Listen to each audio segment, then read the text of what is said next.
مفتی عتیق الرحمن علوی حفظہ اللہ نے دفاع صحابہ کے سلسلے میں مرزا جہلمی کو بہت ہی زبردست جواب دیے ہوئے ہیں۔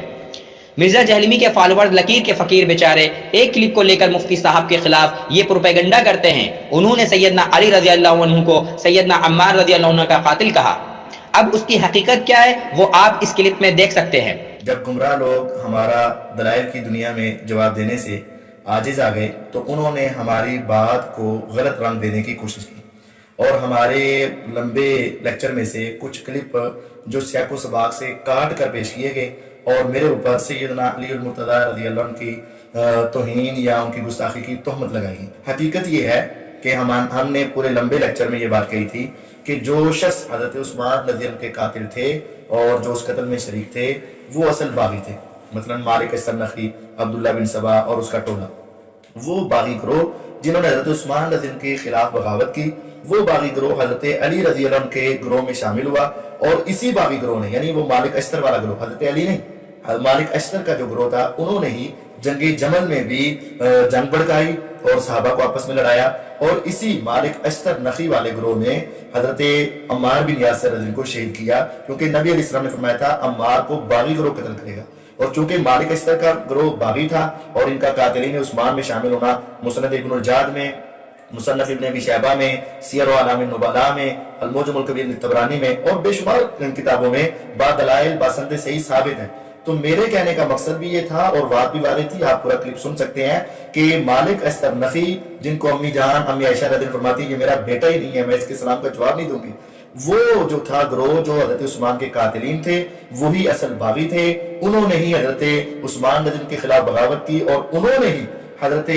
عمار بن یاسر رضی اللہ عنہ کو شہید کیا۔ میری بات کو یہاں سے کاٹ کر یہ لینا کہ حضرت علی کا گروہ باغی تھا اور حضرت علی کو باغی کہا گیا، نعوذ باللہ من ذالک، یہ میری بات نہیں ہے، یہ اصل مرزا اور اس کے حواریوں کی غلط بات ہے جو انہوں نے میرے چینل سے میری بیان کردہ ایک تقریباً گھنٹے کے لیکچر کو درمیان سے سیاق و سباق سے کاٹ کر میرے اوپر تہمت لگائی گئی ہے، تو ان کو میری گستاخی بنا کر پیش کرنا یہ بہت بڑی خیانت ہے۔ ہم علی رضی اللہ تعالیٰ کے ساتھ محبت کرنے والے ہیں اور ان کو چوتھے خلیفہ اور خلیفہ راشد سمجھتے ہیں۔ مالک اشتر نخعی نے کہا کہ اگر صلح ہو گئی تو ہمارے خون پر صلح ہوگی، مطلب اگر ان مسلمانوں کی صلح ہو گئی تو پھر ہمارا کچھ نہیں بچے گا۔ پھر اس وقت انہوں نے کیا کیا کہ صبح ہوتے ہی، ابھی سورج طلوع نہیں ہوا تھا، سورج نہیں نکلا تھا، انہوں نے ایک دم سے دوسرے گروہ پر حملہ کر دیا اور اپنے بھی گروہ کے کچھ لوگوں پر حملہ کر دیا، یعنی دونوں طرف انہوں نے کیا کیا، حملہ کیا، اپنے بھی کچھ مارے اور ان کے بھی کچھ شہید کیے۔ انہوں نے سمجھا کہ حضرت علی نے غداری کر دی اور وعدے کو توڑ دیا، انہوں نے سمجھا کہ حضرت زبیر رضی اللہ عنہ نے غداری کی اور وعدے کو توڑا، پھر کیا ہوا، جنگ بھڑک اٹھی۔ یعنی یہ پچھلا واقعہ ہمیں بتاتا ہے کہ حضرت علی رضی اللہ عنہ کے ساتھ قاتلین عثمان بھی شامل تھے، اور دوسری یہ بات بھی ہے کہ وہ کبھی بھی صلح کو پسند نہیں کرتے تھے اور وہ اپنے بندوں کے اوپر بھی خود بخود حملہ کر کے اپنی جان بچانے کی کوشش کیا کرتے تھے۔ تو جب ان کی سابقہ زندگی ایسی ہے تو ہمیں تو نبی علیہ السلام نے پہلے ہی خبر دے دی تھی کہ دیکھنا دو مسلمان گروہوں کے درمیان اختلاف ہوگا، عمار کو باغی قتل کریں گے، عمار کو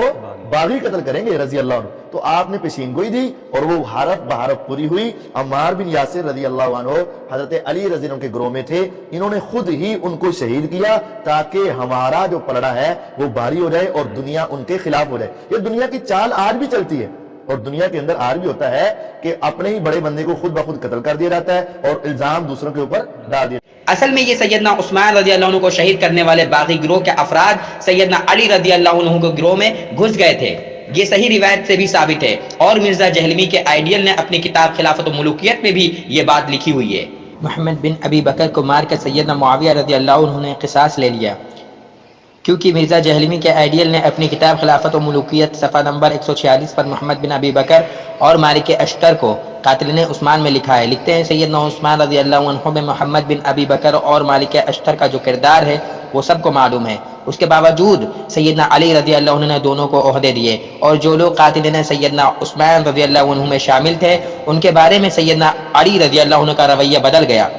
ان کو بھی تقرب حاصل ہوا۔ ایسے کاموں کو غلط کہنے کے سوا کوئی چارہ نہیں، یعنی وہ قصاص نہیں لینا چاہتے تھے۔ اب مرزا جہلمی کا موقف غلط یا جہلمی اس کے آئیڈیل کا غلط؟ انہی باغیوں نے سیدنا عمار رضی اللہ عنہ کو شہید کیا. یہی باغی قاتل ہیں. انہی کے متعلق مفتی صاحب نے بات کی تھی جسے سیاق و سباق سے ہٹ کر پیش کیا گیا.